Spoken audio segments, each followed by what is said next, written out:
I'm Melissa Oliver. I'm an occupational therapist, and I'm also the program director for the Assistive Technology program in the AT Design Center.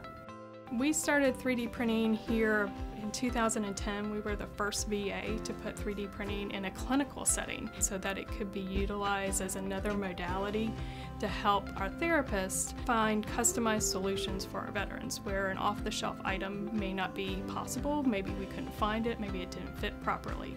This technology could help them come up with an individual solution for that specific veteran.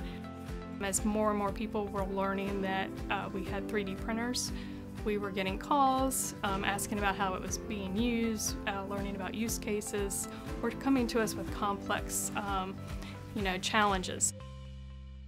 My name is Tim Myers. I'm a U.S. Navy veteran. I was in for 4 years. In September 24, 2006, I had a motorcycle accident, and my damages, became a C4, 5, and 6 central cord quad. So they got me a job in the pharmacy here, part-time as a runner. Pharmacy tech, I'm the runner. I deliver all the medications throughout the hospital to all the floors. I had a lot of people here, so I could go to the elevator and I could sneak in and I could say, "Could you push 7 for me, please?" So on Labor Day, I go up there and the elevator is open and this place is empty. It's a ghost town. So I got in and I'm in the elevator and I'm like, okay. And I realized, what am I going to do now? I can't touch the button, so now I got to sit here and wait. So I wait 30 minutes. I waited in the elevator. Then the next day I came straight to Barb. I designed an elevator button stick for Tim out of splinting material. However, the splinting material was not strong enough to hold up to the demands that he had in his job. So we found the Richmond VA was able to use the 3D printing, so I sent up the piece that we were using for the elevator button stick, and they were able to produce this on the 3D printer and send it back to us.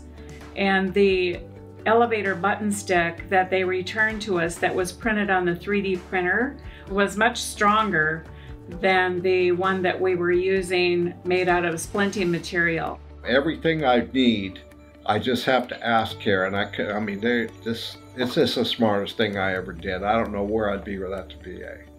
We've touched 33 states that we've impacted veterans on the use of 3D printing, and so we've been very excited about that we've been able to provide those resources to veterans that may not have access, maybe because they live in a rural area, or their VA may not have a 3D printer, or they might have a 3D printer but not able to know how to use it or have the design capability to be able to use it. So they reached out to us because we have 3 rehab engineers who have that design skill set and can help to design and understand what type of printer they might have, what's the best material, because sometimes not every 3D printer is the best for what they want to end up being the solution for that veteran. And so understanding the material, understanding the printer, and how you design it, that's what's most important, and not just hitting print.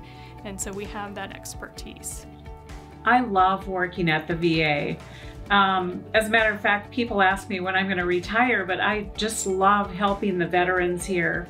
It means a lot to me to be able to work and provide them with things to help them remain independent and re-enter into jobs and the community and become a functioning part of society again.